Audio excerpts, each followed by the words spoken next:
अनंत ब्रह्मांड उदरे अनंत ब्रह्मांड उदरे अनंत ब्रह्मांड उदरे अनंत ब्रह्मांड उदरे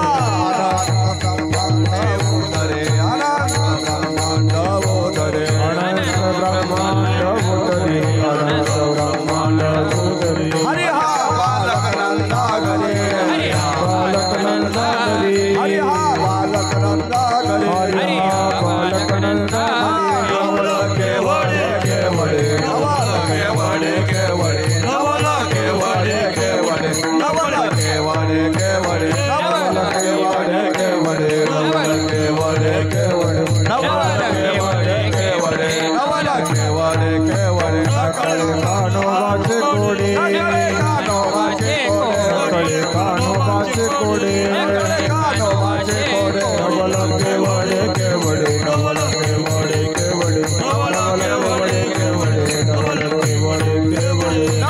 के वडे के वडे नवला के वडे के वडे नवला के वडे के वडे नवला के वडे के वडे नवला के वडे के पृथ्वी जाने तृप्त केले पृथ्वी जाने तृप्त केले पृथ्वी जाने तृप्त केले पृथ्वी जाने तृप्त केले पृथ्वी जाने तृप्त केले पृथ्वी जाने तृप्त केले पृथ्वी जाने तृप्त केले पृथ्वी जाने तृप्त केले त्यासी यशोदा भोजन घाले यशोदा भोजन घाले यशोदा भोजन घाले यशोदा भोजन घाले नवला के वडे के वडे नवला के वडे के वडे नवला के वडे के वडे नवला के वडे के वडे नवला के वडे के वडे नवला के वडे के वडे नवला के वडे के वडे नवला के वडे के वडे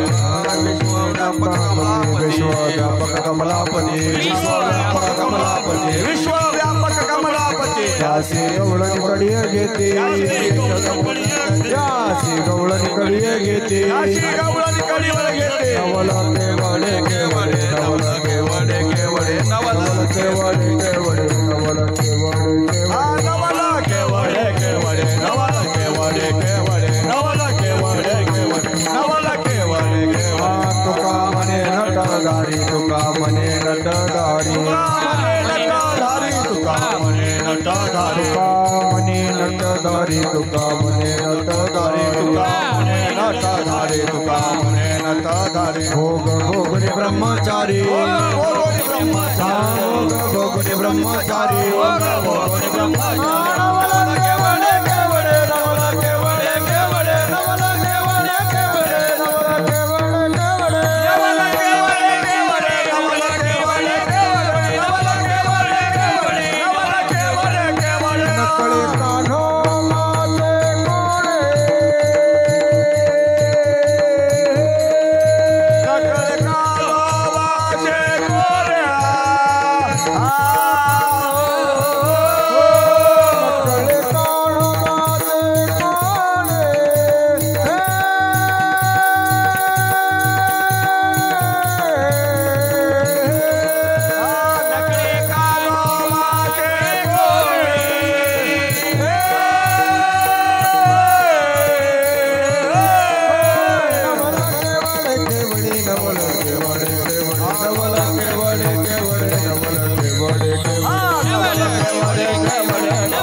ब्रह्मांड उदरे आनंद ब्रह्मांड उदरे ब्रह्मांड उदरी आनंद ब्रह्मांड उदरी हरि हा बालक नंदा गरे हरि हा बालक नंदा गरे नवला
नकळे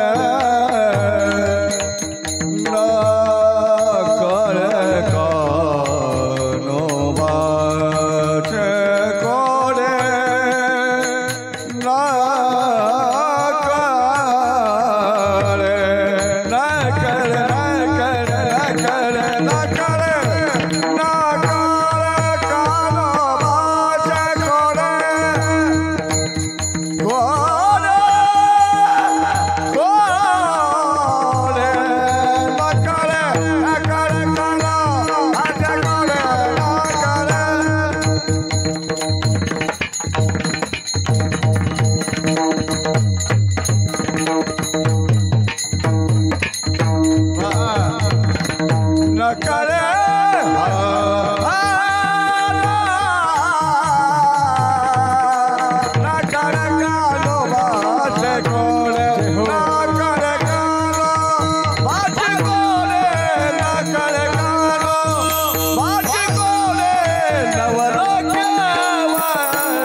अनंते ब्रह्मांडे उदरी हरी हा बालक नंदा घरी नवल केवडे केवडे ऐका कानो वाचे कोडे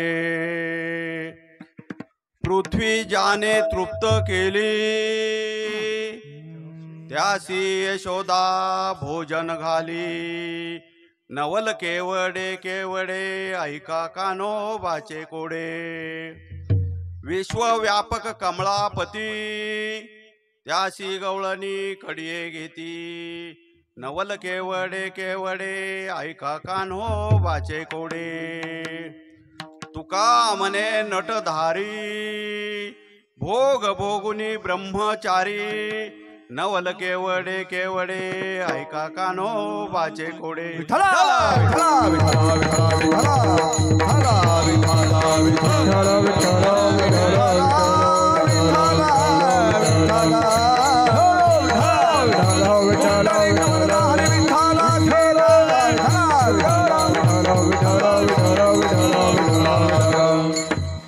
वसुदेव सुतं देवं कंस चाणूरमर्दनं देवकी परमानंदं कृष्णं वंदे जगद्गुरु ओंकार स्वरूपा सद्गुरु समर्था अनाथाच्या नाथा तुझ नमो नमो माय बापा नमो गुरु राया थोडी वंदना पासोनी मोमाया मोजाळ माझे कोण निर्शिल सद्गुरु दयाळा गुरु राया सद्गुरु माझा आनंद सागर त्रैलोक्यात गुरु हाची आधार एका जनार्दनी गुरु प्रब्रह्म विश्वास असेल तयाशी तर विश्वास असेल तयाशी तर पांडुरंगाकर प्रथम नमाला पांडुरंग प्रथम नमाला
अनंत ब्रह्मांडे उदरी हरिहा बालक नंदा घरी नवल केवडे केवडे ऐका कानो बाचे कोडे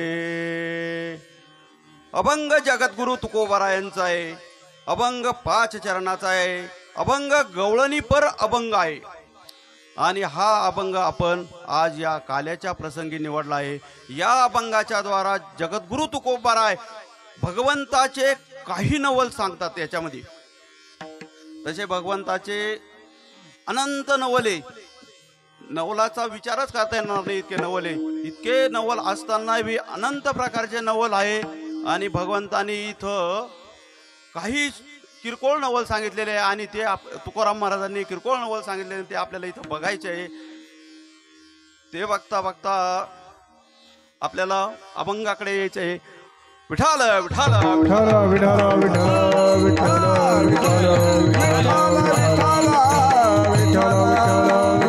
विठाल विठाल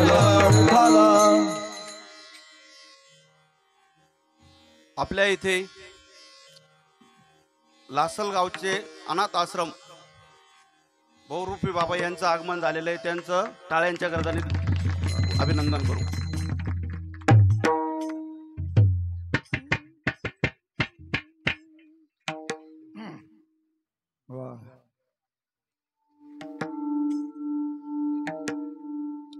अनंत ब्रह्मांडे उदरी हरिहा बालक नंदा घरी. अभंगावर चिंतन करण्यापूर्वी थोडासा परिहार द्यायचा म्हणजे असा की परमपूज्य परम श्रद्धेय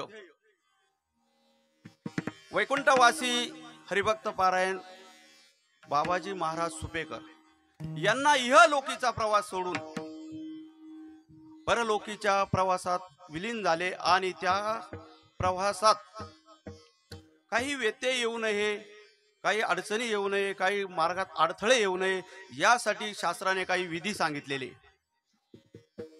ते म्हणजे दशक्रिया विधी असतील, 13वा असेल, त्यानंतर काही महिने असेल, त्याच्यानंतर अजून काही 11 महिने असतील, त्यानंतर हा प्रथम पुण्यस्मरण सोहळा आहे.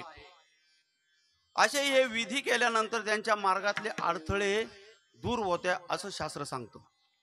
आणि त्या पद्धतीनं आपण पूर्ण विधी करीत आलो आहे. आणि हा आज प्रथम पुण्यस्मरण म्हणजे प्रथम वर्ष श्राद्धाचा कार्यक्रम आहे. आणि त्या निमित्ताने आपण येथे त्रिदिनी कीर्तन महोत्सव सोहळ्याचा कार्यक्रम आयोजन केलं होतं. आणि आज 3 दिवसाचा कार्यक्रम होऊन आज 4थ्या दिवसाची कीर्तन रूपी सेवा आहे आणि काल्याची कीर्तन रूपी सेवा आहे. आणि ही सेवा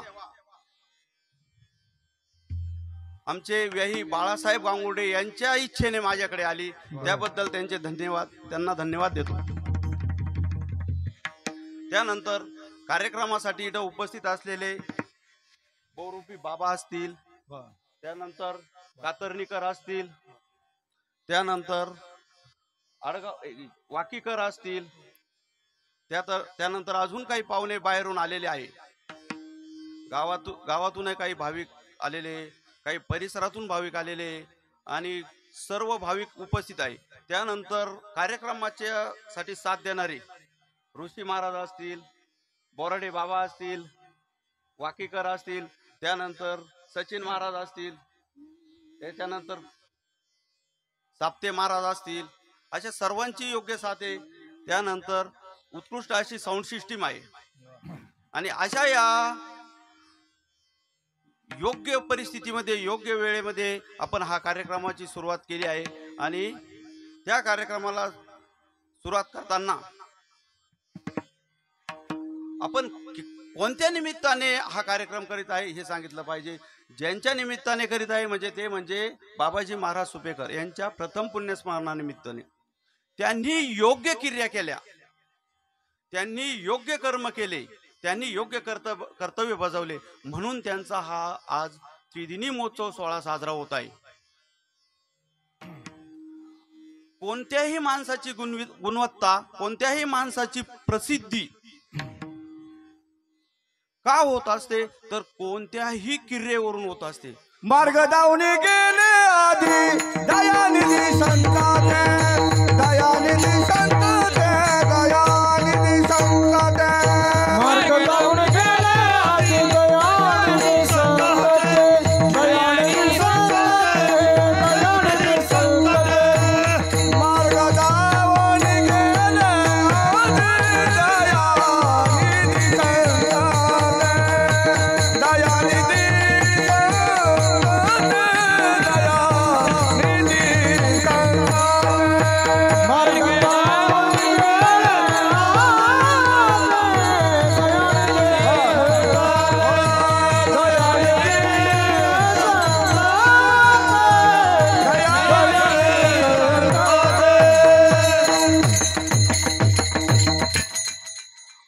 महाराजांनी प्रमाण दिलं. मार्ग दावणी गेल्या दयानिधी संतांच्या.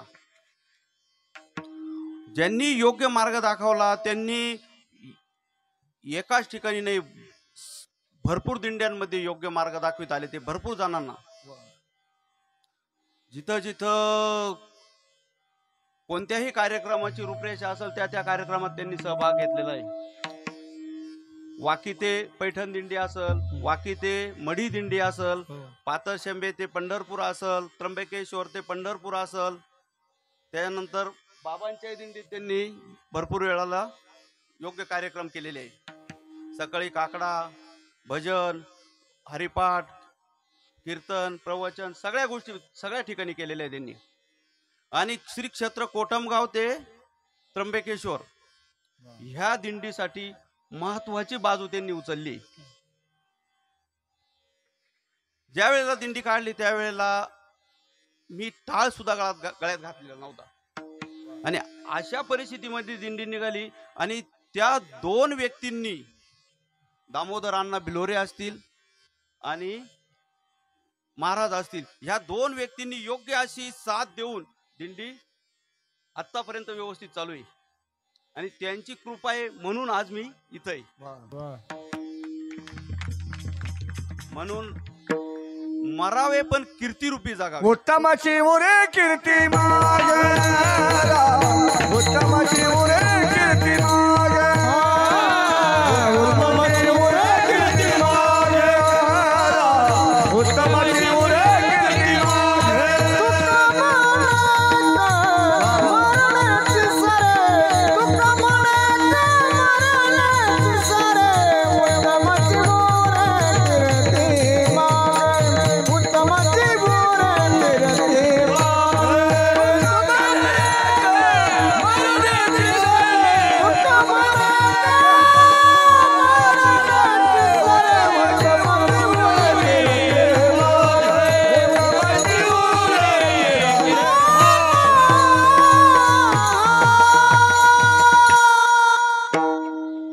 त्यांचा आशीर्वाद असल आणि सर्व भाविकांची इच्छा असल आणि माझे थोडेसे प्रयत्न असतील आणि पांडुरंग परमात्म्याची कृपा असल म्हणून आज मी इथं उभा आहे.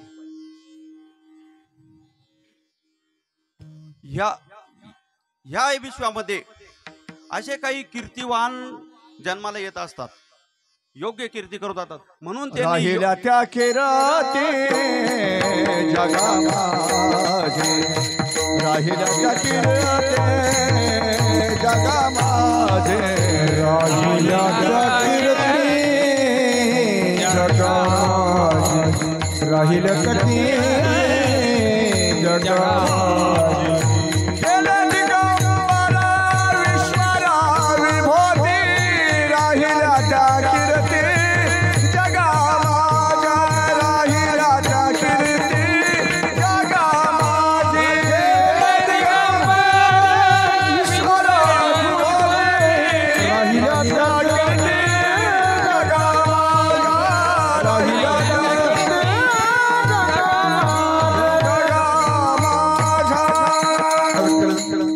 ब्रह्मांडे उदरी हरिहा बालक नंदागरी.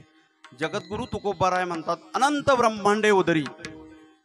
एक नाही, दोन नाही, तीन नाही, हजार नाही, लाख नाही, जी संख्या मोजता येत नाही तिला अनंत म्हणतात. असे अनंत ब्रह्मांडे म्हणजे इहलोक, स्वर्गलोक आणि पाताळ लोक, या तिन्ही लोकां मिळून एक ब्रह्मांड होतं. असे अनंत ब्रह्मांडे ज्याच्या उदरात आहे तो बाळक नंदाच्या घरात आहे, असं जगद्गुरु तुकोबाराय अभंगाच्या पहिल्या चरणात सांगतात. अनंत ब्रह्मांडे उदरी, अनंत ब्रह्मांडे उदरी, अनंत ब्रह्मांडे उदरी, अनंत ब्रह्मांडे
हा बालक नंदा घरी नवल केवडे केवडे. जगद्गुरु तुकोबाराय म्हणतात, या विश्वात या बालकाचे एक विशेष नवल आहे. विशेष भगवंताचे विशेष नवल नवल 3 प्रकारचे सांगतात. भगवंताचे एक आहे, संतांचे 2 आहे आणि सामान्य जीवाचे तिसरे. आता भगवंताचे नवल पाहिले, अजून आपल्याला भरपूर पाहिजे, परंतु त्याआधी सामान्य जीवाचे आणि संतांचे आपण पाहू. 1400 वर्षाचे स्थित स्थिर रहिवाशी. 1400 वर्षाचे तपस्वी रहिवाशी. 1400 वर्षाचे तप्त केले रहिवाशी. 1400 वर्षाचे तप्त केले रहिवाशी.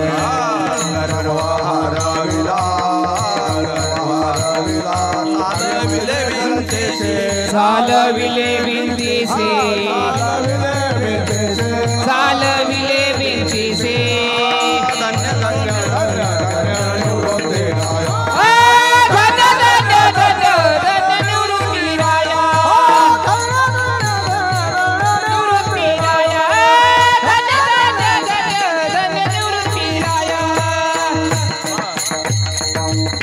नाथ बाबा म्हणतात, 1400 वर्षाचे स्थिप्त स्थिर रहिवाशी.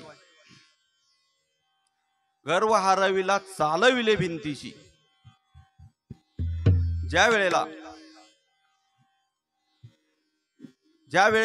ज्ञानोबारायांच्या यांच्या भेटीला, संतांच्या भेटीला ज्या वेळेला चांगदेव महाराज निघाले, त्यावेळेला चांगदेव महाराजांनी जाण्यासाठी साधन निवडले. ते साधन काय निवडले? ते म्हणजे वाघ आणि सर्पाचा चाबूक.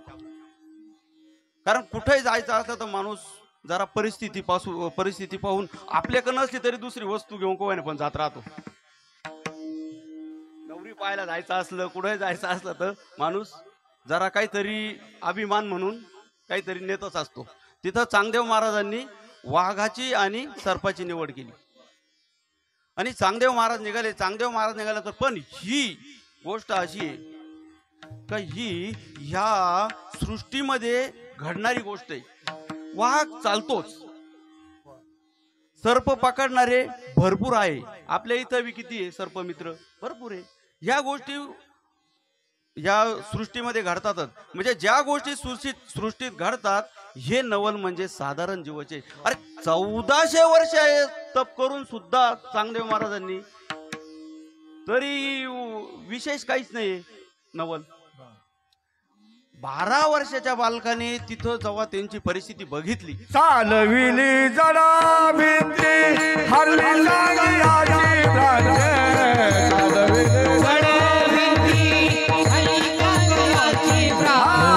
मोक्ष मार्गाचे सांगती ज्ञानोबा माझा. मोक्ष मार्गाचा सांगती ज्ञानोबा माझा. चालविली जडा भिंती हरली याची भ्रांती, चालविली जडा भिंती हरली सांगयाची भ्रांती. मोक्ष मार्गाचा सांगती ज्ञानोबा माझा. मोक्ष मार्गाचा सांगती ज्ञानोबा माझा. जय हो.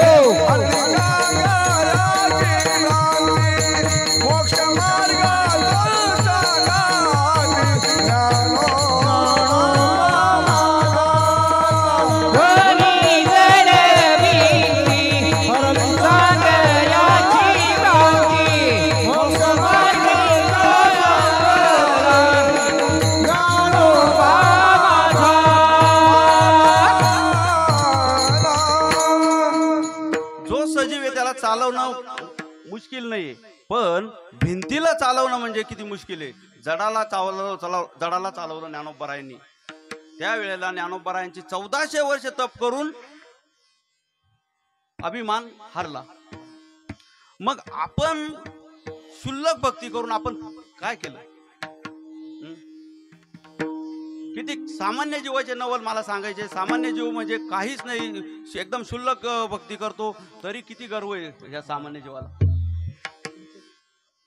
म्हणजे 3 प्रकारचे जे सांगितले त्या ठिकाणी भगवंताचे नवल विशेष आहे त्यानंतर विशेष मधले विशेष आहे, संतांचे नवल विशेष आहे आणि सामान्य जीवाचे साधारण आहे. असे 3 प्रकारचे नवल सांगितले. विठ्ठल विठ्ठला विठ्ठला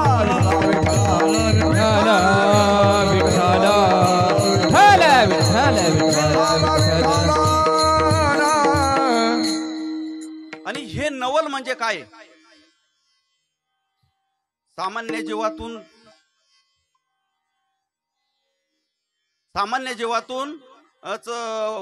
संतांची निर्मिती होती. संस्कार चांगले असले तर संतांची निर्मिती होते. संस्कार चांगले असले तर भगवंताची निर्मिती होते. कोणतीही निर्मिती ही संस्कारातून आहे. मग संस्कार काय आहे हे आपण बघितलं पाहिजे. संस्कार किती प्रकारचे? महाराज संस्कार 3 प्रकारचे सांगतात. 3 प्रकारचे. एक भूतकाळातले संस्कार आहे न कळणारे, एक बंदिस्त काळातले संस्कार आहे ते सज्ञाने, आणि एक वर्तमान काळातले संस्कार आहे ते अज्ञानी. 3 प्रकारचे संस्कार सांगतात महाराज. भविष्य काळातले संस्कार आपल्याला माहित नाही. आपण अनंत जन्मामध्ये काय पाप केलं, काय पुण्य केलं हे आपल्याला माहित नाही. परंतु बंदिस्त काळामध्ये आपल्याला ह्या सगळ्या गोष्टीचं ज्ञात राहतं. भूतकाळातले संस्कार सोडा, पण बंदिस्त काळामध्ये म्हणजे कोणते माहिती का? गर्भसंस्कार. गर्भसंस्कार अतिशय उत्कृष्ट आहे महाराज. भूतकाळातले संस्कार जर योग्य असेल, गर्भसंस्कार माणसाला योग्य होत असतात. कारण त्या मापाचं माणसाला कुळ भेटत असतं. कोणी आईने नवस केला, एक पुत्र देवा मला, शुद्ध देखोन या भाव, पोटी आले नामदेव. जर अनंत कुळाचं पुण्य असेल तर माणसाला योग्य असं कुडी भेटते, योग्य असं कुळ भेटतं. म्हणून नामदेवरायांचं अनंत कुळाचं पुण्य होतं, म्हणून गोन्याईचा नवस झाला, नामदेव महाराज पोटी आले. म्हणून योग्य असं जर संस्कार असले त्यावेळेला योग्य संस्कार होते. म्हणून जर माणसाचे जर कुटुंबाचे योग्य संस्कार असले तर अशाच कुटुंबात योग्य असे बालक जन्माला येत राहतात. शुद्ध बीजा पोटी शुद्ध बीजा पोटी शुद्ध बीजा पोटी, शुद्ध बीजा पोटी.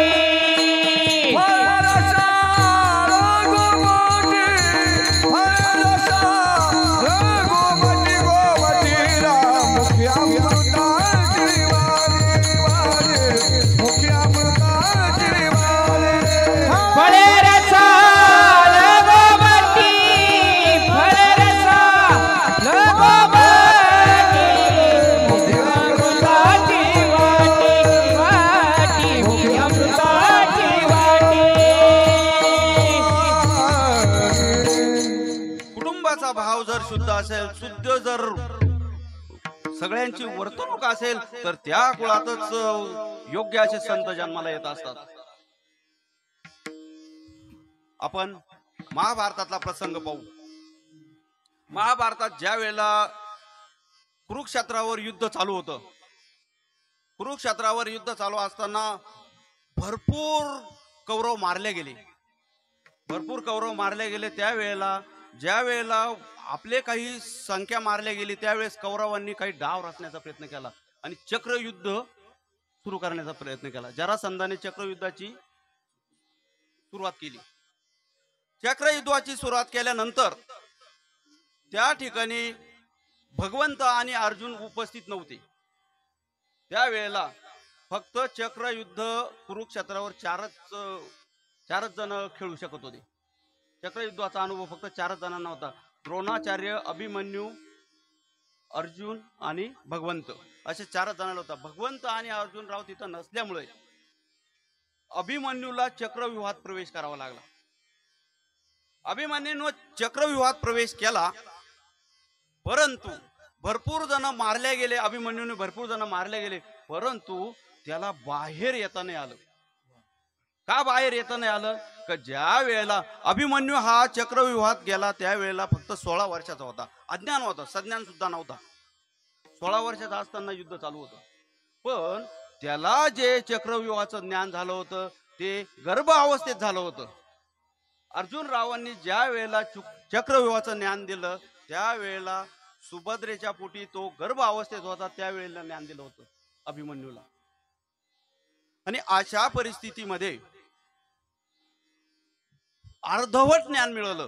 ज्या वेळेला ज्ञान देत होते अर्जुनराव सांगत होते आणि सुभद्रा ऐकत होती. पण काही कालांतराने चक्रव्यूहात मध्ये युद्ध छेदून गेले आणि मधी गेल्यानंतर भरपूर युद्ध केलं. तोपर्यंत सांगत होते ऐकत होते. पण ज्या वेळेला चक्रव्यूह बाहेर निघायचं त्यावेळेला सुभद्रेला झोप लागली. निद्रा अवस्थेत गेल्यानंतर कोणीच ऐकू शकत नाही. कितीही सांगणारा असला, किती कीर्तन चालू द्या, नाही तर काही असू द्या, झोपलेल्या माणसाला ऐकू येऊ शकत नाही. म्हणून निद्रा अवस्थेत गेल्यावर झोपलेली सुभद्रा ऐकू शकत नव्हती. तिनं न ऐकल्यामुळं तिच्या थ्रो ज्या बाळाला जे ज्ञान होत होतं ते त्या बाळाला झालं नाही.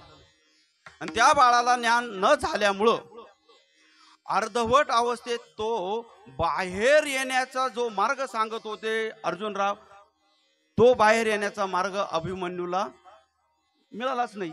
का सुभद्रेने ऐकलं नाही, त्यामुळे बाळाला मिळालं नाही. त्यावेळेला सज्ञान संस्कार होत राहते. सज्ञान, कारण बाई ही सज्ञान राहते, बुद्धी ही सज्ञान आहे बाईची. आणि त्या बाईच्या बुद्धीद्वारे बाळकाची क्रिया होत राहते, म्हणजे ज्ञान मिळत राहतं. आणि ह्याद्वारे ज्ञान मिळत राहतं, त्याच्यामुळं अतिशय योग्य ज्ञान राहतं ते. आणि त्या ज्ञानातूनच संतांची निर्मिती होत असते. मग अभिमन्यूला अर्धवट ज्ञान मिळाल्यामुळं अभिमन्यूला मृत्युमुखी पडावं लागलं. का पडावं लागलं? का फक्त आपल्या वेळेचे बंधन न पाळल्यामुळे, वेळेच जे संस्कार होत होते ते योग्य संस्कार न मिळाल्यामुळं त्याला अर्धवट ज्ञान मिळालं. त्यामुळं त्याला मृत्युमुखी पडावं लागलं. तसंच आपण जर आपल्या योग्य अशी पिढी निर्माण व्हावा अशी आपल्याला अपेक्षा असेल, असं वाटत असेल, तर आपण योग्य संस्काराकडे मार्गक्रमण केलं पाहिजे ना. माणूस योग्य अयोग्य हेच माणसाला कळत नाही. माणसाला योग्य आणि अयोग्य हे कळत नाही, हे माणसाला बुद्धीच्या द्वारे कळतं. जर निर्णायक बुद्धी असेल तर योग्य निर्णय माणूस घेतं. जर बुद्धी निर्णायक नसेल तर माणूस योग्य निर्णय घेत नाही. ज्ञानोबरायाचं प्रमाण देतो, बुद्धीचे वैभव अन्य नाही तुझे. सकळ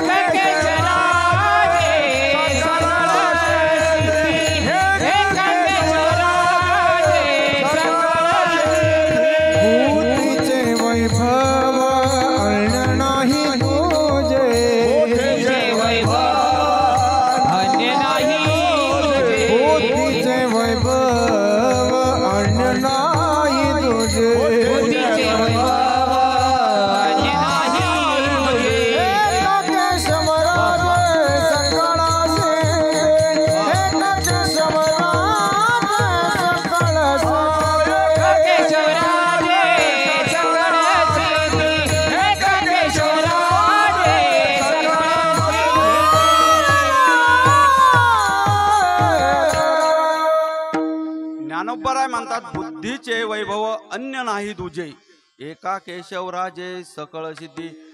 भगवंता तो मला जी बुद्धी दिली याच्यापेक्षा दुसरं मला काहीच नको, असं ज्ञानोबराय म्हणतात. या बुद्धीच्या द्वारा सगळ्या सिद्धी, सगळं जे काय आहे ते मी मिळू शकतो, असं ज्ञानोबराय म्हणतात.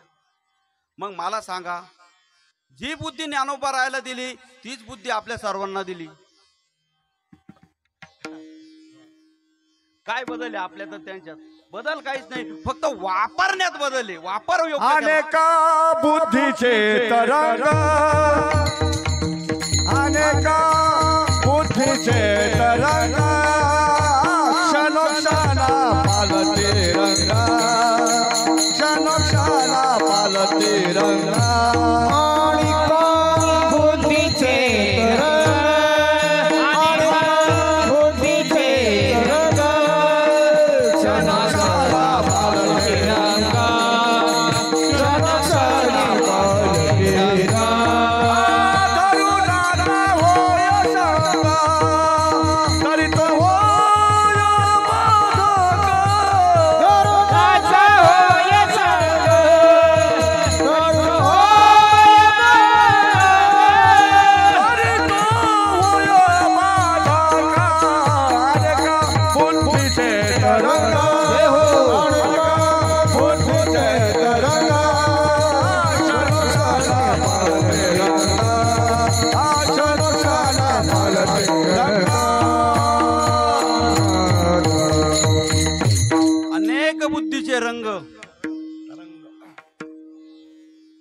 अनेक बुद्धीचे तरंग, म्हणजे पाण्यासारखे जेवढे तरंग निघतात तसे बुद्धीचे तरंग आहे.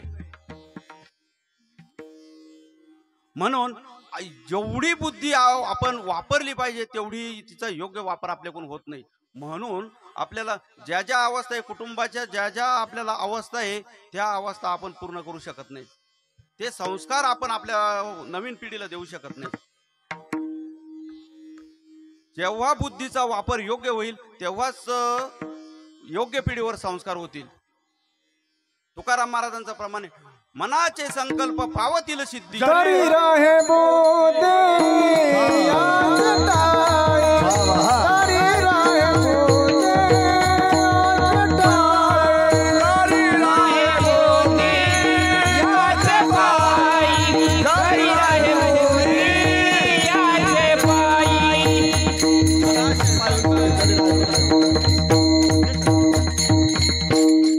मनाचे संकल्प पावतील सिद्धी, जरी राहे बुद्धी याचे पायी. तुकाराम महाराज म्हणतात तुमच्या मनाचे सर्व संकल्प पावतील. तुमचे जशी पाहिजे तसे तुम्हाला पिढी तुम्ही बनवू शकता, पण या भगवंताच्या पायी आपली बुद्धी राहिली पाहिजे. मला सांगा, बुद्धी एक सेकंद सुद्धा राहू शकत नाही. का राहू शकत नाही? का आपल्याकडं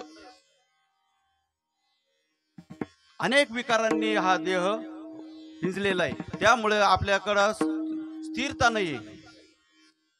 नाथबाबा एक ठिकाणी म्हणतात तुमच्या नगरीची नांदणूक नाही बरे, तुमच्या नगरीचे नांदणूक नाही बरे, तुमच्या शेजेला दोन प्रविष्ट नारे, तुमच्या शेजेला दोन प्रविष्ट नारे, त्यांच्या वियोगे तुमच्या नगरात दुःख भारी, नगरात दुःख भारी, तुमच्या नगरात दुःख भारी, तुमच्या नगरात दुःख भारी. कैसे लागले उठा की माय बाप कैसी लागली, उठा के माय बाप कैसी लागली, उठा की माय बाप कैसी लागली. नाथ बाबा म्हणतात तुमच्या नगरीची नांदणूक नाही बरी. नांदणूक चांगली नाही. तुमच्या शेजेला दोन लोभिष्ट नारी, त्यांच्या वियोगे तुमच्या नगरात दुःख भारी. अरे या दुःखाच्या नगरात जर आपण असेल तर कसं आपली संतती योग्य होईल? ह्या दोन जोपर्यंत लोभ आणि काम जोपर्यंत आपण बाजूला सरकवत नाही तोपर्यंत आपलीच बुद्धी स्थिर राहत नाही. जेव्हा ह्या दोन्ही काम क्रोध लोभ यांना जोपर्यंत आपण बाहेर सरकवत नाही आपली बुद्धी तेव्हा स्थिर राहील. म्हणून आपण आपल्या बुद्धीला योग्य असं हे दिलं पाहिजे, योग्य असा क्रम दिला पाहिजे, योग्य अशी निश्चिंती दिली पाहिजे, शांतता दिली पाहिजे, बुद्धीनं योग्य क्रिया केली पाहिजे. ती बुद्धीची क्रिया आपल्याकडून योग्य होत नाही, त्यामुळं आपल्याला थोडीशी संस्कारात अडचणी येत राहतात. आणि या संस्कारात आलेल्या अडचणीमुळं आपण योग्य आणि अयोग्य हे निर्णय आपण घेऊ शकत नाही.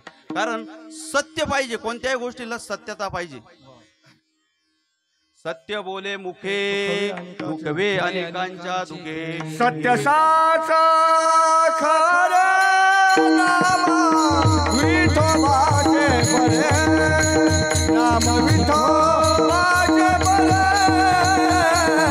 नाम विठोबाचे बरे, सत्य खरे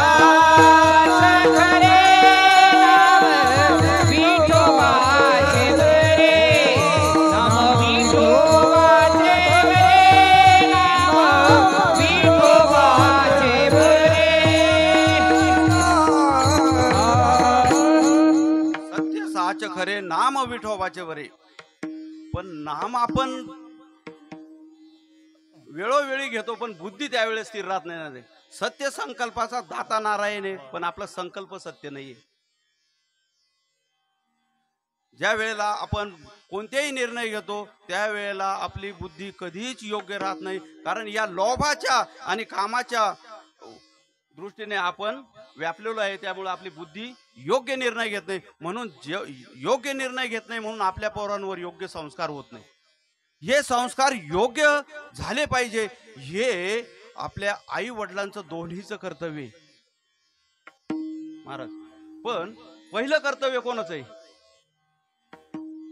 पहिलं कर्तव्य कोणाचं आहे? तुकाराम महाराज सांगतात, आपोली आहिता ऐसे, आपोली आहिता ऐसे जो जागा. धन्य माता पिता दयाचे, धन्य माता पिता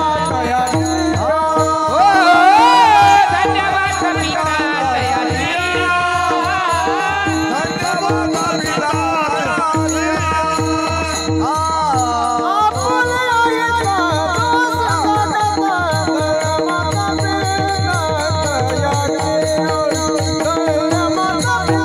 कविता दयाळू. गीता असे जो जगता, धन्यवाद पिता दयाळू. धन्यवाद पिता दयाळू. आपुले आहिता जो ऐसे जागता, धन्य माता पिता तयाची. पहिला अधिकार मातेचा सांगितलेला आहे तुकोबरायांनी. का सांगितलेला आहे? याचं कारण काय? मातेचा पहिला अधिकार सांगितलेला आहे. संस्कार लावण्यामध्ये मातेचा पहिला अधिकार का सांगितलेला आहे? तर माता ही परिपूर्ण आहे आणि माणूस हा अर्धवट आहे. आणि अर्धवट माणसाकडे, अर्धवट कोणाकडे बी कोणते बी अधिकार देऊन योग्य नाही. तुकाराम महाराजांचं प्रमाण देतो, अधिकार तैसा करू उपदेश, साहे ओझे त्याशी त्यास द्यावे. जसा अधिकार असला तसाच उपदेश करायला पाहिजे. जो जेवढं ओझं नेईल तेवढंच त्याच्याकडे दिलं पाहिजे, असं तुकाराम महाराज सांगतात. त्याच्यानंतर दुसरं एक प्रमाण देतो, अधिकार तैसा दावी याला मार्ग, चालता मग हे कळू येते. जेव्हा तुकाराम महाराजांनी चालता चालता पाहिलं तर फक्त बाई माणूसच संस्कार चांगलं देऊ शकते, असं तुकाराम महाराजांच्या लक्षात आलं. म्हणून तुकाराम महाराजांनी बाई माणसाकडे हा अधिकार सोपवला. पण बाई माणसाकडे अधिकार सोपवून पण बाई माणसांनी त्या मापाचा अधिकार प्राप्त केला नाही, म्हणून आपल्याला संस्कारात कमतरता वाटते. आणि बऱ्याच ठिकाणी असे वाक्य ऐकायला येतात का पिढी बिघडली. आता पिढी कशी काय बिघडल? आपण बिघडवली ना, ही आपण बिघडवली, आपण म्हणतच नाही पिढी बिघडली. अहो ज्ञानोबरायचं प्रमाण आहे, हे तर वडील जे जे करती तया नाम धर्म ठेविती, तेची अनुष्ठती सामान्य सकळ. ज्ञानोबराय म्हणतात आपण जे करतो तेच येणारे करणारे. मग आपण जर योग्य मार्ग केला तर येणारे का चांगलेच करतील. जर आपण योग्य मार्ग नाही केला तर पिढी बिघडणारच. म्हणजे पिढी बिघडणं हे फक्त आपल्या हातात आहे, आणि ते फक्त स्त्रीच्या हातात दिलेलं आहे भगवंतानी. का दिलेलं आहे? तुम्हाला 3 मार्गाने दाखवतो मी, 3 मार्गाने सांगतो तुम्हाला. 3 मार्ग सांगतात याचे. पहिला विज्ञानाने सांगतो, दुसरा व्यवहाराने सांगतो, आणि तिसरा वेदशास्त्राचा पुरावा देतो. स्त्री ही पूर्णपणे क्रोमोझोम नावाचे जैविक गुणसूत्र आहे. हे एक्स जर गुणसूत्र जुळले तर स्त्री जन्माला येते, XY जर गुणसूत्र जर जुळले तर पुरुष जन्माला येतो, आणि YY गुणसूत्र जर जुळले तर देव जन्माला येतो. एक वर देव परिपूर्ण आहे आणि खाली स्त्री परिपूर्ण आहे. माणूस हा अर्धवटी. हे वैदिक शास्त्र सांगतं, विज्ञान सांगतं. आता तुम्हाला व्यावहारिक एक पुरावा देतो. ज्या वेळेला आपण रेडीमेड स्टोअर मध्ये जातो, रेडीमेड स्टोअर मध्ये आपण आपल्या मुलांना कपडे घ्यायला जातो. जर सर्वात 3 मुलं जर गेले आणि सर्वात जर जाड मुलगा असेल, तब्येतवान असेल, तर त्याला तो दुकानदार त्यांच्या कामगारांना सांगतो याला डबल XL द्या.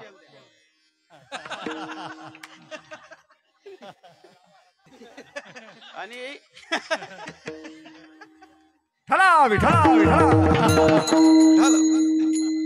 आणि जर थोडासा बारीक असला त्याला सांगायचं याला XL द्या, आणि त्याच्यापेक्षा बारीक असेल तर याला सांगायचं L द्या. L, XL आणि डबल XL. डबल XL म्हणजे परिपूर्ण आहे, XL म्हणजे अर्धवट आहे, आणि L म्हणजे परिपूर्ण आहे. दुसऱ्या नंबरचं उदाहरण झालंय. आता तिसऱ्या नंबरचं देतो. वेदशास्त्र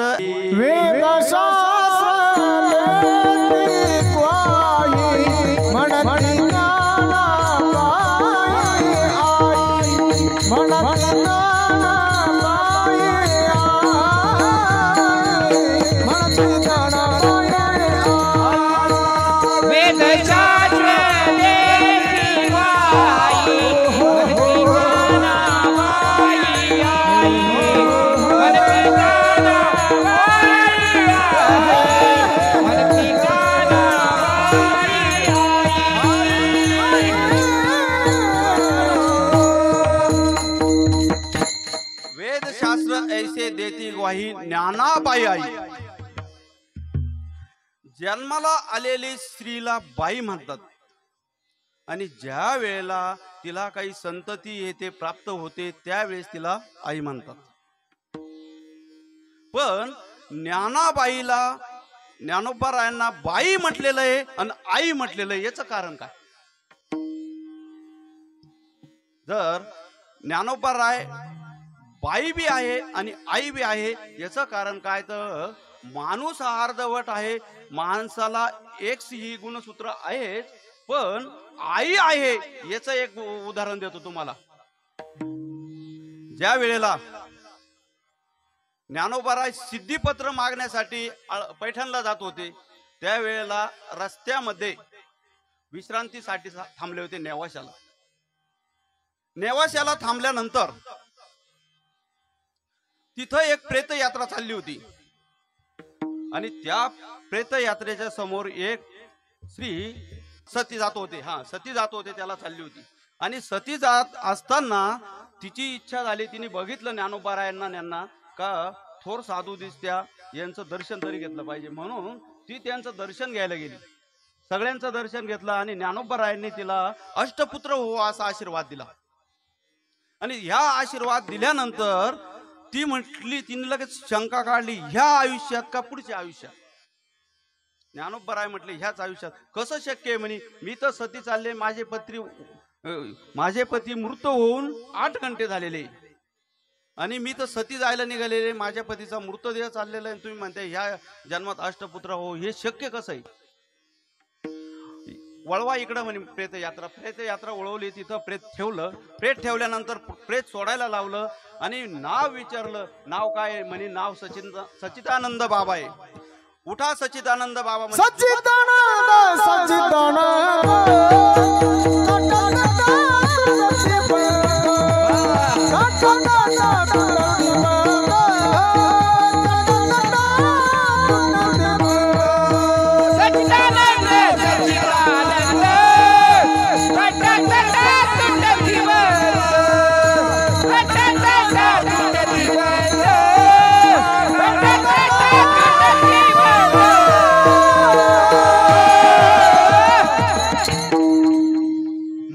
सच्चिदानंद बाबांना पुन्हा जीवित केलं, आणि हा जन्माचा पुरावा आहे ज्ञानोबारायांचा. अरे आपल्याकडे थोडा ऑक्सिजन काय झालं, गुडघ्याला लागलं, काहीतरी झालं तरी म्हणत्या बाई माझ्या पोराचा 9वा जन्म झाला. अरे तो 8 घंटे जायला होता, 8 घंट्यानंतर उठावला. बाळा पोटी मायरी घे, बाळा पोटी मायरी घे, पोटी मायरी घे, बाळा पोटी मायरी घे. माणूस जिथं उठविले, माणूस जिथं उठविले, माणूस जिथं उठविले, माणूस जिथं उठविले.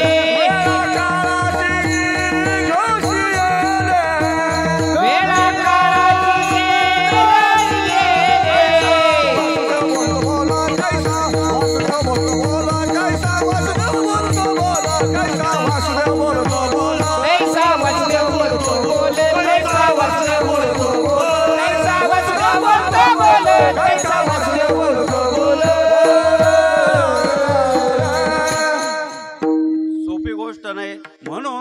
ज्ञानोबारायांना आईचं ही हे दिलेलं आहे, आईचंही वरदान दिलेलं आहे. का दिलेलं आहे? का ज्ञानोबारायांनी आई तर आहेच आहे या विश्वाची, या विश्वावर त्यांची माया आहे एवढी, या विश्वावर त्यांनी प्रेम दिलेलं आहे, म्हणून हा काहीतरी थोडाफार संस्कार टिकलेला आहे.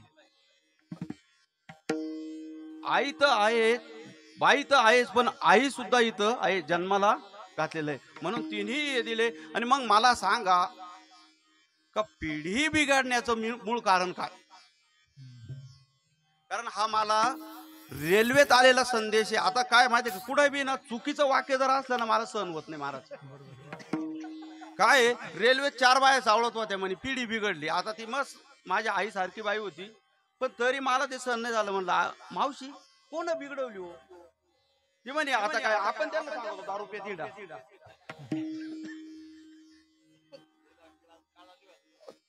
म्हटलं मग अहो म्हणलं ज्ञानोबाराचं प्रमाण आहे ते काहीच ऐकायला तयार नाही बाई.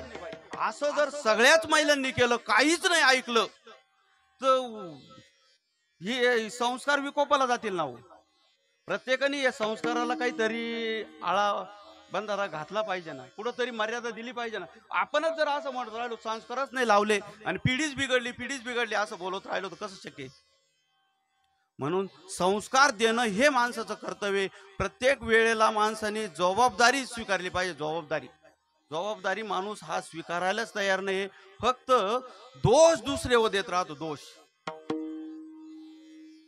आणि दोष देऊन काहीच उपयोग नाही. प्रत्येक जीवाच्या अंगी दोष आहे. पाण्याचे दोष आहे, अन्नाचे दोष आहे, गावाचे दोष आहे, तालुक्याचे दोष आहे, जिल्ह्याचे दोष आहे, देशाचे दोष आहे. त्याच्यानंतर आपल्या अनंत जन्मीचे दोष आहे. त्यानंतर आपल्या बापाच्या आईच्या 7 पिढ्यांचे दोष आहे. एवढे दोषांनी युक्त शरीर आहे, काय दोष देण्यात अर्थ आहे? म्हणून आपण आपला मार्गक्रमण योग्य केला पाहिजे.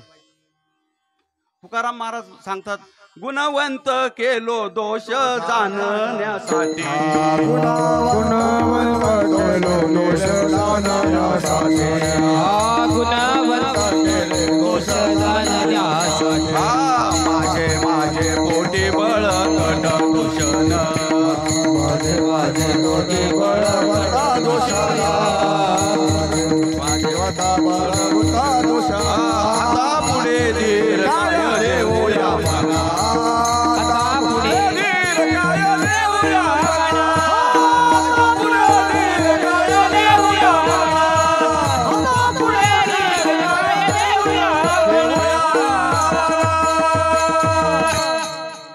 आपल्याला जर गुणवंत व्हायचं असेल तर दोष जाणून घेतले पाहिजे, असं तुकाराम महाराज म्हणतात. आपल्या पोटातच बळकट दोष आहे. तुकाराम महाराज म्हणतात, मी गुणवंत व्हायला गेलो, दोष काय ते पाहायला गेलो तर माझ्याच पोटात भरपूर दोष निघाले आणि म्हणून मला याची निवृत्ती करता आली. या दोषाची निवृत्ती झाली आणि जे विकार येते बाजूला केले आणि फेडिले डोळ्याचे कोवळे, फेडिले डोळ्याचे कोवळे,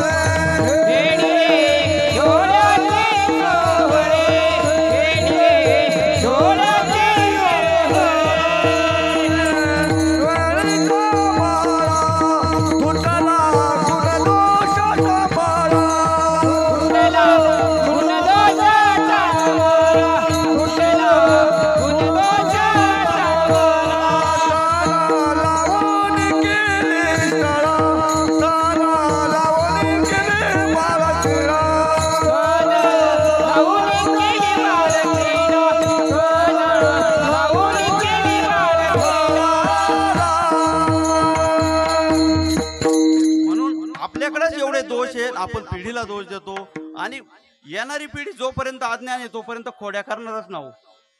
तिला योग्य आकार देणं आपलं काम आहे. आपण जर योग्य आकार नाही दिला तर ते खोड्या करणारच. आणि अशाच खोड्या चालू असताना कोणतीच आई मान्य करीत नाही, माझ्या पोरानं खोड्या केल्या हे मान्यच करीत नाही. अशाच खोड्या चालू होत्या. ज्या वेळेला मान्यच नाही होत त्या वेळेला जिकडून काही खोड्या केल्या असतील तिकडून तक्रारी येत राहतात, खूप तक्रारी येतात, पण मान्यच करीत नाही आई. तिथं तुकाराम महाराज म्हणतात 5 5 वर्षाचे वर्षाचे माझे बाळ ग 5 वर्षाचे माझे बाळ 5 वर्षाचे माझे बाळ ग 5 वर्षाचे माझे बाळ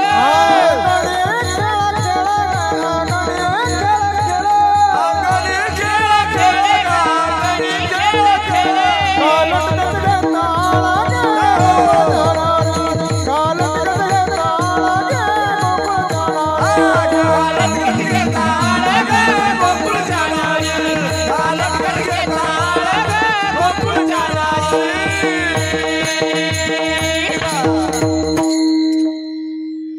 सगळ्यांच्या तक्रारी बाजूबाजूने येत होत्या सगळ्या गवळणीच्या, परंतु यशोदा माई मान्यच करीत नव्हती. 5 वर्षाचं बाळ आहे माझं, माझ्या अंगणात खेळत आणि काय तुम्ही त्याच्यावर आळ घेता म्हणे. माझं बाळ कसं आहे सांगू का म्हणे. बाळ सगुणाचे दानव बाळ सगुणाचे दानव बाळ सगुणाचे दानव बाळ सगुणाचे दानव गोजिरवाणा बाळ दिसते गोजिरवाणा बाळ दिसते गोजिरवाणा बाळ दिसते गोजिरवाणा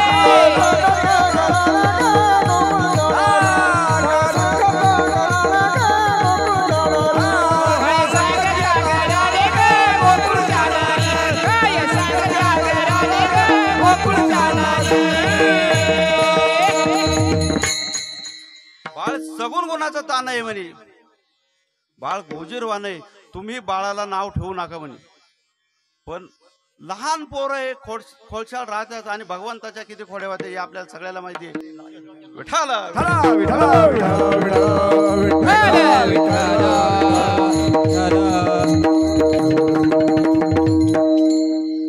गवळण सांगते गाराने न गवळण सांगते गाराने गवळण सांगते गाराने गवळण सांगते गाराने आला चक्रपाणी आला चक्रपाणी रात्री आला चक्रपाणी रात्री आला चक्रपाणी पाहुणे दैदूत तुपालोने गावडी दैदूत तुपालोने दैदूत तुपालोने दैदूत तुपालोने अवघी फोडली विरजणी अवघी फोडली विरजणी अवघी फोडली विरजणी अवघी फोडली विरजणी बाई कोणाशी आवरे ना बाई कोणाशी आवरे ना यशोदे बाळ तुझा काढा कोटवर शोधू दिकाना यशोदे बाळ तुझा काढा कोटवर शोधू यशोदे बाळ तुझा काना कोटवर शोधू निघाला यशोदे बाळ तुझा काना कोटवर शोधू निघाला यशोदे बाळ तुझा काढा कोटवर शोधू दिकाना यशोदे बाळ तुझा काना कोटवर शोधू निघाला यशोदे बाळ तुझा काना कोटवर शोधू निघाला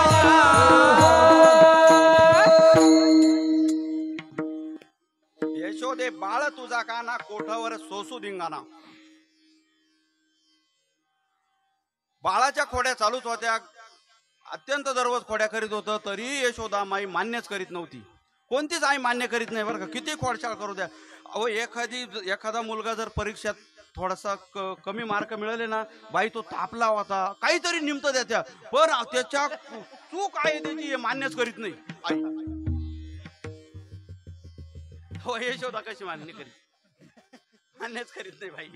आई कुणाच्या ऐकू नको ग आई बदला मारू नको आई कुणाच्या ऐकू नको ग आई बदला मारू नको नको नको कुणाचे ऐकू नका ग, आई मजला मारू नको आई कुणाचे ऐकू नका ग, आई मजला मारू नको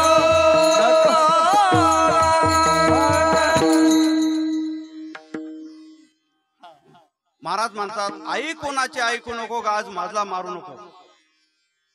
पण खोड्या चालूच आहे, खोड्या बंद नाहीच. मारा किंवा काही करा, किती सांगा, पण भगवंत ऐकत नाही.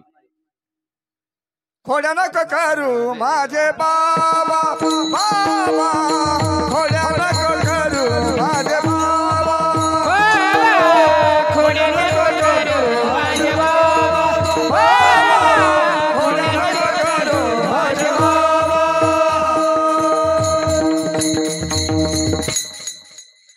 खोड्या नको करू माझ्या बाळा. आई सांगते, यशोदा माता भगवंताला सांगते बाबा खोड्या करू नको, पण तरीही ते करतच. किती खोड्या. तिसरी आली धावून, तिसरी आली धावून अनंतबाई काय केले बाळाने पतीची दाढी माझी गेले डोळे काढले काटबाई कुणाशी सोडे ना यशवर बाळक कोटवर सोसुना यशोदे बाळक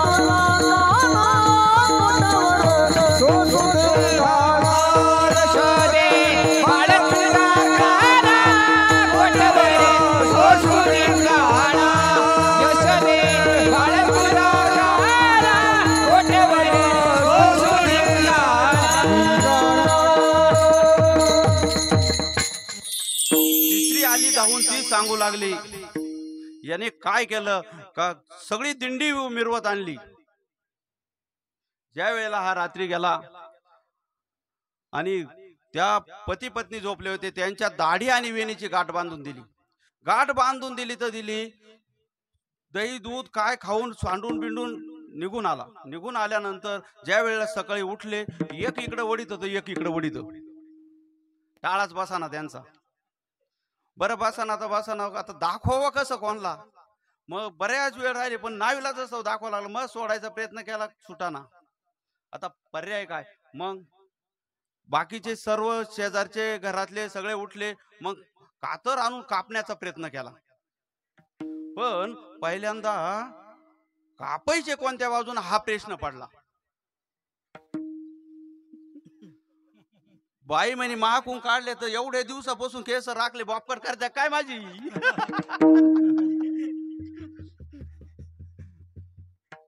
माणूस म्हणू लागला बाई माझी नाही कापायची. असं करता करता वाद मिटता मिटता तंटा मुक्ती आला. पार केला त्याच्यामध्ये पण वादच मिटाना. शेवटी माणसाने माघार घेतली आणि कापा म्हणे. कापायला सुरुवात केली, कैची सुद्धा चालना. मग लक्षात आलं का या बाबाचंच हे. शेवटी दिंडी काढली आणि नंद बाबाच्या वाड्याकडे आली. जेव्हा नंद बाबाच्या वाड्याकडे आली आणि जेव्हा भगवंताने हात लावला आणि गाठ सुटली, म्हणजे कितीही खोड्या केल्या, कितीही गवळणीला त्रास दिला, गवळणी अजूनही त्याच ते घेत होते. तिथं ज्या वेळेस सगळे आले त्यावेळेला एक म्हणी, बाई तुला दिसला नाही का, धरून घ्यायचं. एक दिवस जागरण करायचं, 2 दिवस जागरण करा, पण याला धरून घ्या म्हणे. एकदा धरून पाहायचा प्रयत्न केला. मग एक जागी बसली. जागी बसल्यावर आता धरून घेऊ. धरून घ्यायला गेले तर तो खाऊन पिऊन सगळं झाला, हातात धरला गेला. धरला, सापडला. सापडल्यावर ज्या वेळेला सगळ्यांनी सापडला म्हणे. आता कसा सापडला म्हणे, किती दिवसापासून कोणला त्रास देतो, आता असा कसा धरला म्हणे तुला. चाल म्हणे, तुझी आई कशी नाही म्हणते, आता तुझ्या इकडे घेऊन जाते म्हणे, चाल म्हणे. जेव्हा निघाली दिंडी निघता निघता रस्त्यामध्ये सगळे जमा झाले, पोरं येते आणि एका शांबड्या पोराचा हात तिच्या हातात दिला आणि भगवंत आईकडे निघून गेले. आणि निघून गेले. दिंडी तिडे गेली. बघ म्हणे यशोदे, किती वेळा तू म्हणत होती माझा मुलगा असा नाही, माझा मुलगा तसा नाही, तर आता बघ म्हणे स्वतः धरून आणलाय म्हणे मी. अगं बाई म्हणे माझा मुलगा तर माय पै खेळू राहिला, तू असं काय चावळती म्हणे. हा तर इथं खेळू राहिला. मग ती पाहायला लागली तर ते शंभर पोरग. अशी इतक्या भरपूर खोड्या केल्या आणि गवळणी वैतागल्या. गवळणी काय म्हणलं, अवघ्या मिळून गवळणी न अवघ्या मिळून गवळणी, अवघ्या मिळून गवळणी, अवघ्या मिळून गवळणी. नंदाच्या अंगणी येते, नंदाच्या अंगणी येते, नंदाच्या अंगणी, नंदाच्या अंगणी.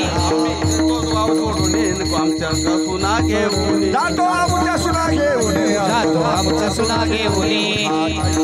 हा बाई कोणाची आवरे ना.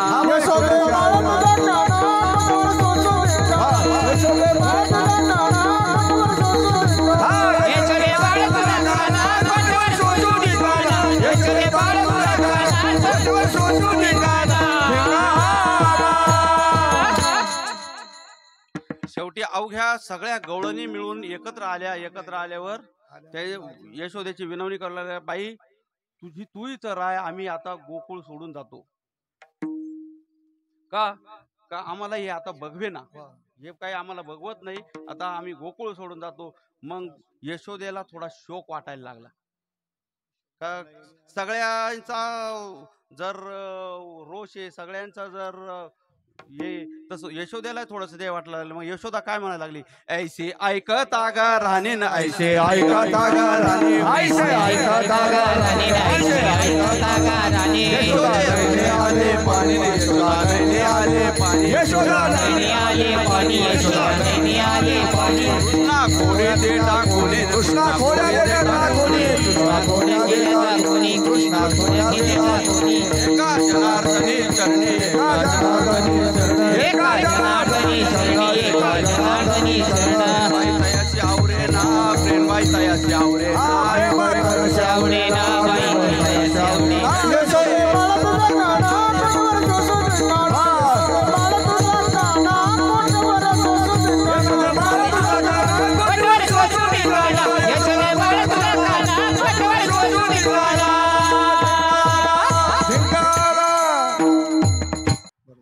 कृष्णाच्या खोडी चालूच होत्या. मग एवढे जे नवल आहे, एवढे जे नवल केले ते सगळे भगवंताचेच नवल आहे. या विश्वामध्ये दुसरे कोणाचेच नवल नाही. या विश्वात कालच निर्माताईच्या याच्यात इंगळे महाराजांनी प्रमाण दिलं, वृक्षाची ही पाले हले ज्याची सत्ता, राहिली आयंता मग कुठे. अरे या विश्वात जे काही चाललेलं आहे ते सगळं भगवंताच्या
शरीर कोणाची हे सत्य कोण विलविते हरिविन.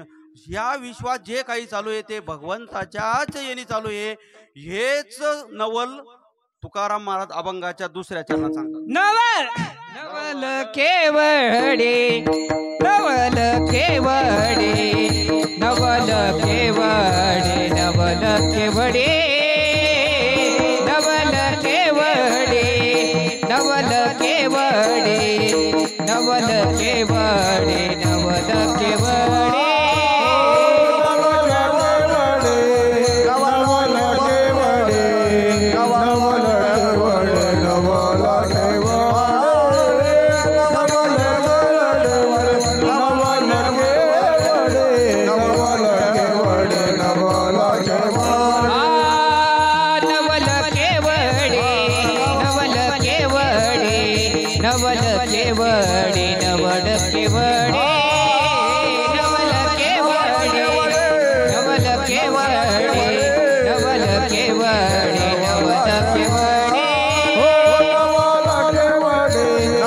नवल केवडे, नवल केवडे, नवल केवडे, नवल केवडे, नवल केवडे, नवल केवडे. नखळे कान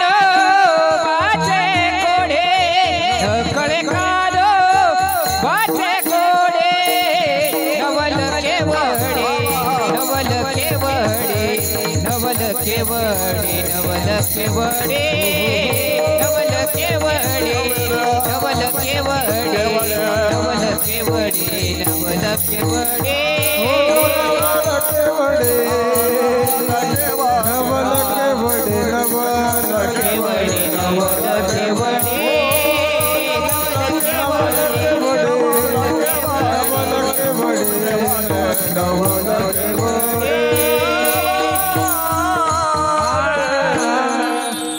नवल केवडे केवडे न कळे कान्होबाचे कोडे. ह्या भगवंताचं कोढ कोणाला सुटू शकत नाही. एवढं मोठं कोड आहे का हे सामान्य जीवाला सुटू शकत नाही. फक्त ज्ञानी महात्मे म्हणजे संत सोडू शकते फक्त हे भगवंताचं कोड.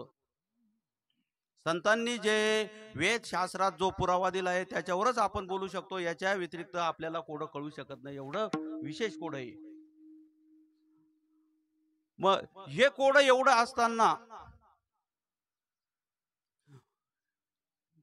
एक वेळेला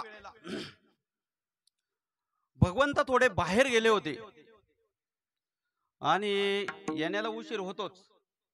त्या दिवशी येण्याला उशीर झाला. लक्ष्मी मातेने सर्व स्वयंपाक रेडी केला होता. बासुंदी केली होती, लाडू केले होते, काय असं नसेल तो स्वयंपाक केला होता. स्वयंपाक पूर्ण होता आणि लक्ष्मी माता भगवंताची वाट पाहत होती. आता कामानिमित्त थोडाफार इकडे तिकडे होणार. मोठा व्यवहार आहे. या विश्वाचा व्यवहार अनंत ब्रह्मांडे एक नाही ना, अनंत ब्रह्मांड्याचा व्याप बघायचा आहे तेव्हा थोडाफार उशीर होणारच. एक दिवस उशीर झाला. उशीर झाल्यामुळं आता दिवसभर काही नाही, कळकळ करीत होता आत्मा. शेवटी घरी आले. घरी आल्यानंतर हातपाय धुतले आणि जेवायला बसले. जेवल्यानंतर आत्मा तृप्त झाला. तृप्त झाल्यावर भगवंतांनी लक्ष्मीला सांगितलं, म्हणे काय तुझ्या हातचा स्वयंपाक आहे सुंदर, काय स्वयंपाक बनवला. हे वाक्य ऐकल्यावर बायांना होवाच तिथं अभिमान जागा झाला. मग मी काही सोपी साधी बाई आहे का, मी सुग्रने स्वयंपाक बनवायला.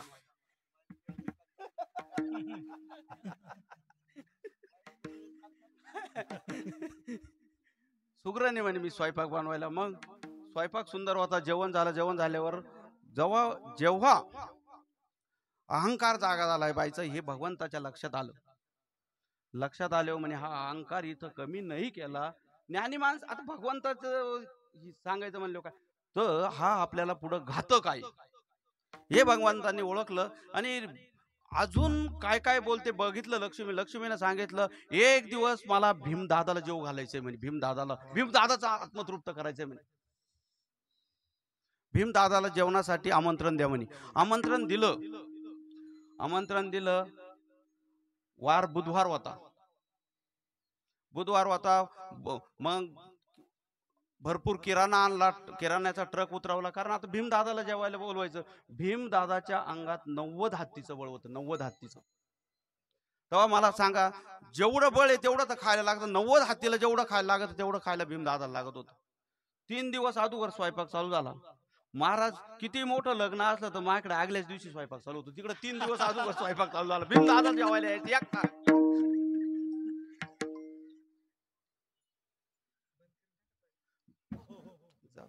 भीमदादा जेवायला यायचा 3 दिवस अगोदर स्वयंपाक चालू झाला. स्वयंपाक चालू झाल्यानंतर भरपूर गवळणी होत्या. स्वयंपाक करीत होत्या. स्वयंपाक चालू होता. चालू अवस्थेमध्ये सगळं रेडी करून ठेवलं आणि मग भीमदादाला जेवायला बोलवलं. जेवायला शनिवारी भीमदादा आले आणि भीमदादा जेवायला बसले. सगळ्या गवळणी वाढू लागल्या. 26 जणी वाढायला. कोण लाडू नेतं, कोण बर्फी नेतं, कोण काय नेतं. पण वाढायची ताटात नाही बरं का. ठेवताना बी मर्यादा आहे ना. किती ठेवील माणूस. शेवटी जसं गमीला नेलं तसंच ठेवून द्यायचं. मोठं पात्र सोडेलं होतं आणि त्या पात्रामध्ये खीर, इतर बासुंदी, इतर हे जे आहे ते टाकत राहायचे आणि साईडनं सगळे गमिले तसे लाडूचं गमिलं ठेव, बुंदीचं ठेव, काय असेल नसेल ते सर्व गमिले ठेवायचे. सारखं चालू होतं. 1 तासामध्ये जेवढा केलेला होता तेवढाही स्वयंपाक संपला.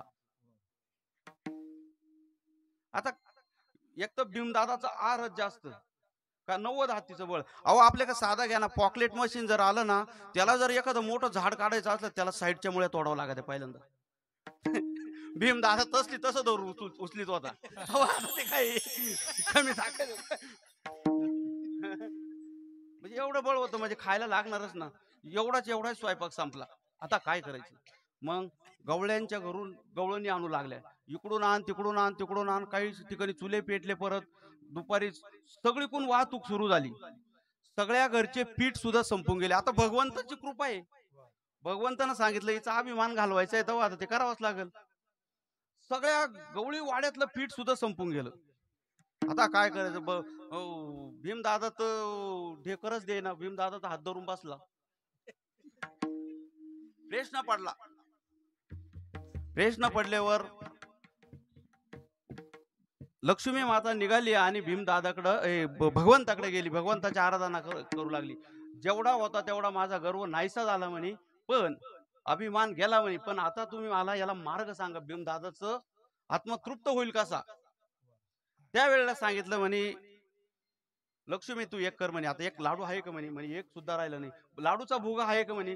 आहे. लाडूचा भुगा घे, त्याचा एक लाडू कर आणि जाय आणि सांग म्हण का भीमदादा हा घ्या कुंती मातेचा प्रसाद. कितीही मोठा, कितीही विशाल, कितीही भव्य माणूस झाला किंवा कोणीही झाला, तर फक्त त्याची आईच त्याची भूक भागवती, असं अभंगाचं 3रं चरण. पृथ्वी जाने तृप्त केले, पृथ्वी जाने तृप्त केले, पृथ्वी जाने पृथ्वी जाने काशी यशोदा भोजन घाली, काशी यशोदा भोजन घाली. नवल केवार केवार, नवल केवार केवार. काशी यशोदा भोजन घाली, काशी यशोदा भोजन घाली. नवल केवळे केवळे, नवल केवळे केवळे.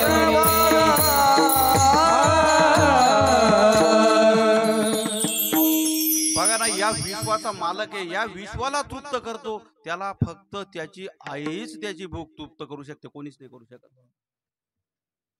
एवढा हा भगवंताचे एवढे नवले, विशेष नवले आपण पाहिले. त्यानंतर भगवंत, मला एक सांगा, आता आपण सगळे भगवंताचे नवल पाहिले, तेही विशेष पाहिले.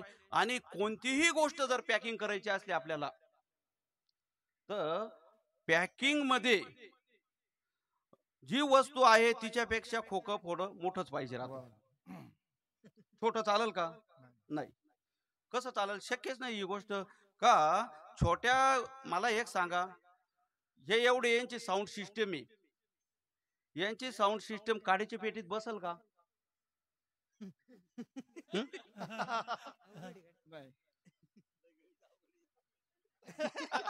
बसल का काडीची पेटीत?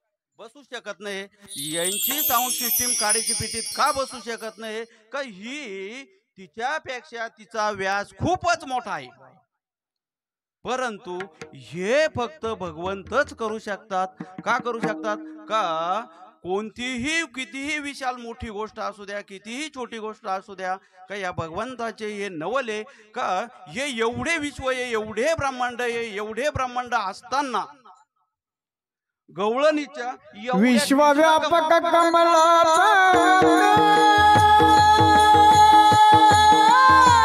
विश्वव्यापक कमलापती, विश्वव्यापक कमलापती, विश्वव्यापक कमलापती, विश्वव्यापक विश्वव्यापक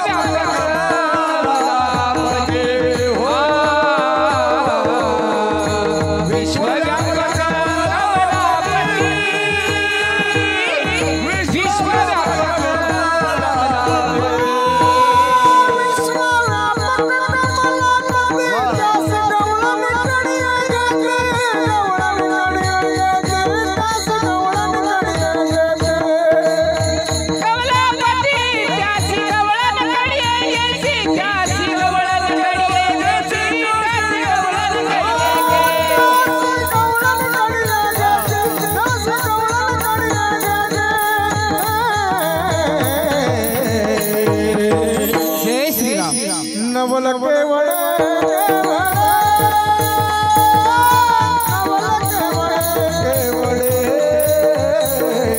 नवल केवळ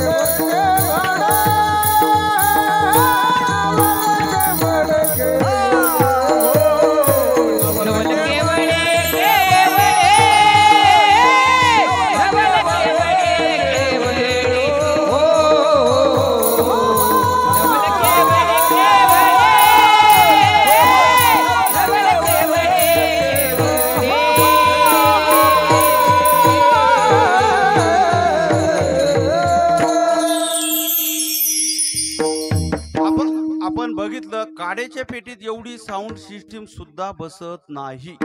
हे अख्खं विश्व असे अनंत ब्रह्मांडे ज्याच्या उदरात आहे तो एवढ्याच गवळणीच्या कमरावर बसतो. किती विशेष नवल आहे. म्हणून भगवंताचे नवल भरपूर आहे, सगळे भरपूर नवल पाहिले. पण आता आपण एकदा या भगवंताचं नामस्मरण करू.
विशेष नवले भरपूर नवल पाहिले आपण. आता मला एक सांगा, ज्या ज्या माणूस क्रिया करतो त्या त्या क्रिया योग्य आहे किंवा योग्य नाही हे आपल्याला 2 दिवस सुद्धा कळणार नाही. आपण माग पुण्य केलं का पाप केलं हे आपल्याला 2 दिवस सुद्धा कळू शकत नाही. ज्या वेळेला कळतो त्या वेळेला करतो त्या वेळेला सुद्धा हे पाप होतं का पुण्य होतं हे आपल्याला कळत नाही. तेव्हा 2 दिवसाचा विषय सोडा. पण भगवंत आपल्या अनंत जन्माचा लेखाजोखा ठेवलेला आहे आणि तो लेखाजोखा ह्या जन्मात त्या कर्मानुसार आपल्याला क्रिया मिळत राहते. असंच आमचे बाबाजी महाराज आहे, यांनी खूप कर्माचं खूप मोठा पुण्याचा साठा ठेवलेला आहे. तुकाराम महाराज म्हणतात, पूर्व पुण्य ज्याचे असेल पुण्या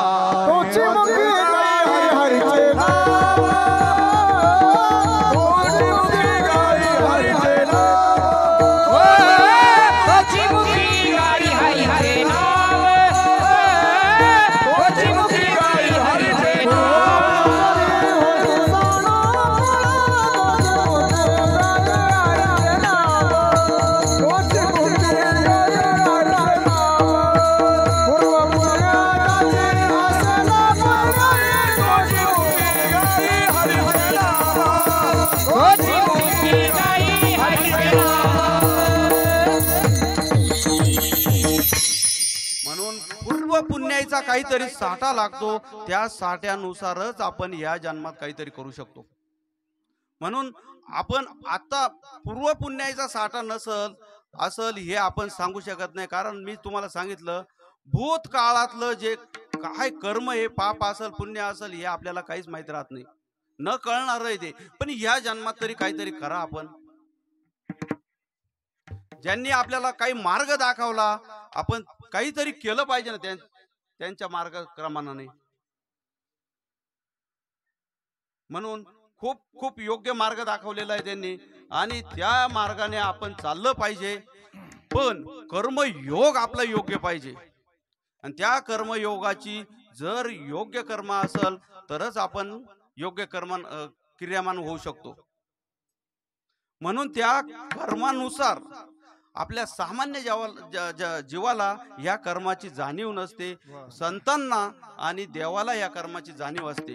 म्हणून कर्मयोग कसा केला पाहिजे हे भगवंतानी तुका म्हणे पाचव्या चरणात सांगितलं. तुका म्हणे नरदारी तुका म्हणे नट धारे तुका म्हणे नट धारे तुका म्हणे नट धारी तुका म्हणे नट धारी भोग भोगोनी ब्रह्मचारी भोग भोगोनी ब्रह्मचारी नवल केवळ नवल केवळ भोग भोगुनी ब्रह्मचारी भोग भोगुनी ब्रह्मचारी नवल केवडी केवडी नवल केवडी केवडी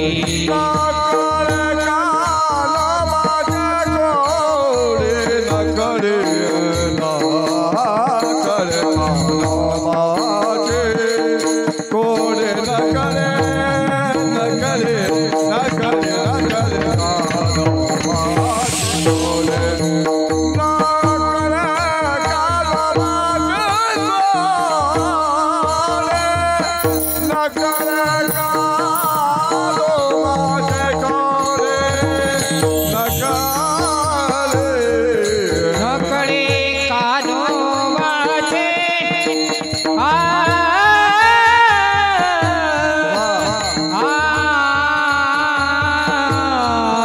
नकडे कानो वाचे घोडे नकडे कानो वाचे घोडे नवल केवड नवल केवड